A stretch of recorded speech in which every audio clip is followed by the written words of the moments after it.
What is up, people? My name is Shoquafina, and I'm the coach of your Lake Huron Lanturns here in Week 10 of the National Battle Association as we build our team to go up against Zeph and his Rome Braviary. If you guys are excited for this team builder, please leave a like down below, as well as subscribe and follow me on Twitter to be notified when future videos are uploaded. So, let's just jump right into this. Zeph has a pretty threatening team. A lot of pretty bulky mons in there, but a lot of Pokemon that can set up and sweep your entire team. So I have to be really weary of that, and as you'll see later on, I have things to deal with that. But let's just go through some of the Pokemon he has. He has Mew on his team. Mew, of course, very, very, very threatening, very good Pokemon, one of the best in this format because it can literally be anything. It can be defensive defog, it can have things like Will-O-Wisp, or it can be offensive. And I know Zeph likes to bring a little bit of heat with his Mew. He might bring like a Rock Polish Swords Dance set. He might try and pass off stat boosts to other Pokemon because that's what he likes to do. And that's why he also drafted Scolipede. Scolipede's on his team as well. We know Scolipede from the GPL. Zeph really, really, really likes utilizing Baton Pass with his speed boost ability to get other Pokemon in with extra speed. I can see him definitely doing that this match. If not the Mew, then definitely the Scolipede.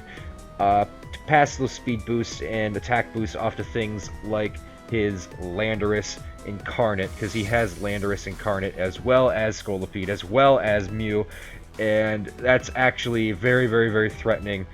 I don't have too much that want to deal with Landorus. I know Rotom is okay with it as long as he doesn't bring gravity on it. Hopefully he doesn't, that way Rotom can hit it with a Hydro Pump and just kill it. But I have things that can handle it, not too many things I can switch into it, which is the hard thing there, but hopefully we'll be okay with that. And he also has things like Mega Absol, which would greatly benefit from a Baton Pass boost, as well as like a Swords Dance Pass, that kind of stuff. Of course, Mega Absol, very threatening. With the Swords Dance up, it hits extremely hard. Stab, Sucker Punch, Stab, Knockoff gets things like Superpower and Play Rough. Very, very scary Pokemon. And he also has defensive Pokemon, things like Ferrothorn, which is very annoying. Ferrothorn could actually be a real thorn in my side this week. I mean, alright, that was a stupid joke. I'll go play in traffic now, guys. Don't worry about me. But I have multiple ways to get rid of Ferrothorn as well. I'll talk about that later on. All these Pokemon I mentioned, the reason why I mentioned them is because I think they are all coming to this matchup. I really see that they're all coming. This last spot could really go to anything else, but at least 5 Pokemon I really, really think are coming. So let's just get into my team really quick.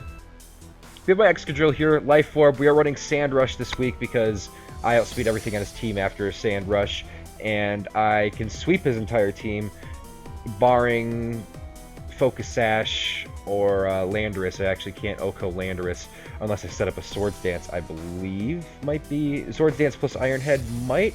I don't know. After Stealth Rocks, I think it does, but I have to calc that further. But yeah, so EQ knocks out Scolipede, Iron Head or EQ take out the Absol. If I get a Swords Dance up, EQ is going to do a lot to the Mew.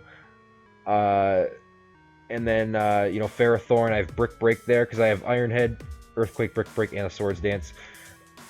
So yeah, I have a lot of things I have a lot of moves that can kill a lot of different things that he could bring. Excadrill just puts in so much work this week in the sand.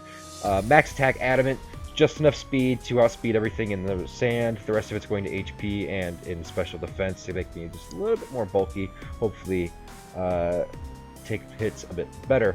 But next we have our Sand Setter, which is our T-Tar, our Gazira, with the Smooth Rock there. Make sure Sand lasts for 8 turns instead of only 5. Sandstream, obviously, we're running Stealth Rock, Roar, Pursuit, and Stone Edge. The reason why we're running Roar is because he's probably going to bring a few things that want to set up on us.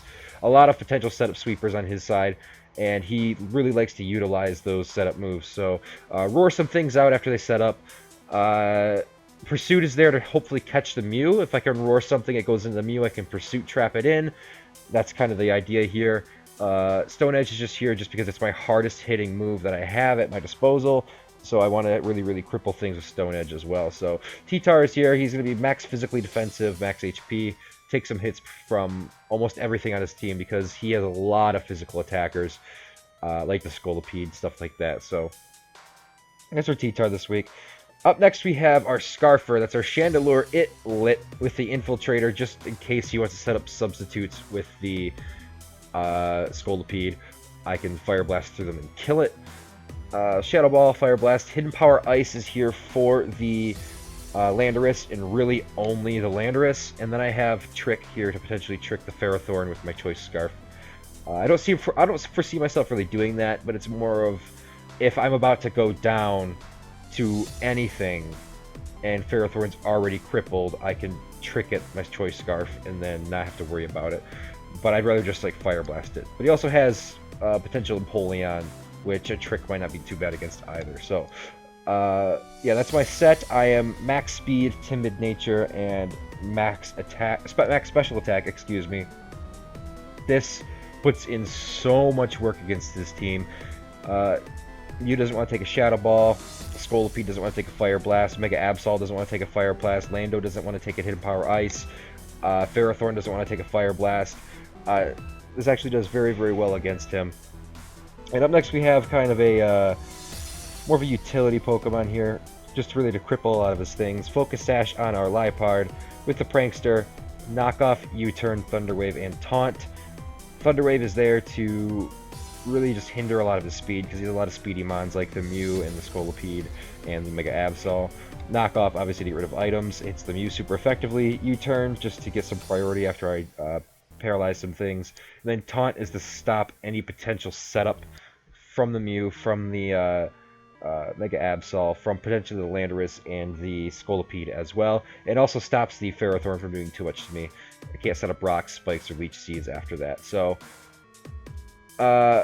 yeah, that's our Liepard this week. I'm expecting it to do a lot of work. We're max speed, jolly nature, max attack, and I really think this is going to be a big part of our team this week. Up next, we have our special wall. That is our Rotom Wash with the... Actually, that's not our special wall at all. Excuse me. We have a Choice Specs user, the Rotom Wash, with Volt Switch, Hydro Pump, Shadow Ball, and Thunderbolt. I feel like this is going to be very surprising because who runs Specs Rotom? But I did some calcs. This actually does a lot of damage to his team. Shadow Ball's here for Mew. Obviously, it's just one more way to get rid of Mew, which is going to be very crucial for me. Volt Switch with the Choice Specs is going to hurt everything on his team. Hydro Pump Okos, Scolipede Okos, obviously the Landorus. So this is a very dangerous set if I'm able to hit things with it. Max HP, max special attack, modest nature. That's a lot of special attack. And this Rotom is actually, I hope it puts in a lot of work this week. If not, then I guess I'll just have to bring Choice Specs some other week to hopefully kill some things with it. Next we have Hitmontop, Dr. Dreidel, final Pokemon on the team. Assault Vest with the Intimidate to be bulky from both sides. Close Combat, Mach Punch, Rapid Spin, and Pursuit. We have 2 Pursuit users. I was thinking about going with either Pursuit or Sucker Punch, but I felt like Pursuit was the best option there, just to catch him on switches, things like that. Because a lot of things aren't going to want to stay in after I intimidate them, like perhaps a Scolipede's not going to want to stay in after I intimidate it, so I can Pursuit it, get some damage off on it. Also, Rapid Spin's going to be huge because he has a lot of hazard stacking potential. Spikes on Ferrothorn. He has 3 to 4 to 5 potential Stealth Rockers. He gets T-Spikes on Scolipede, so Rapid Spin's a necessity for this week. Mach Punch obviously is there for priority, and Close Combat is there because it's my hardest hitting stab move. We're max HP, max special defense, 8 in attack, and I give him an adamant nature to make sure that my attacks actually hit harder, because I'm getting the boost from my Assault Vest and my special defense. I really didn't feel like that was necessary to be positive special defense nature, and I'm already Intimidate, so I didn't feel like it was necessary to be a positive defensive nature, so adamant it is. And that's our team this week, guys. I know it's kind of weird, especially the spread on the Hitmontop being adamant, but I feel like this is going to be the team that leads us to victory this week against Zeph. If you guys are excited for that battle coming out tomorrow, make sure you leave a like down here below. Also, leave a comment telling me what you would have done differently on the team, if you would have thought I brought something else instead, or you don't like one of the sets here. Please let me know. I do like the feedback. But until next time, guys, my name is Shoquafina. Thank you for watching, and I'm out.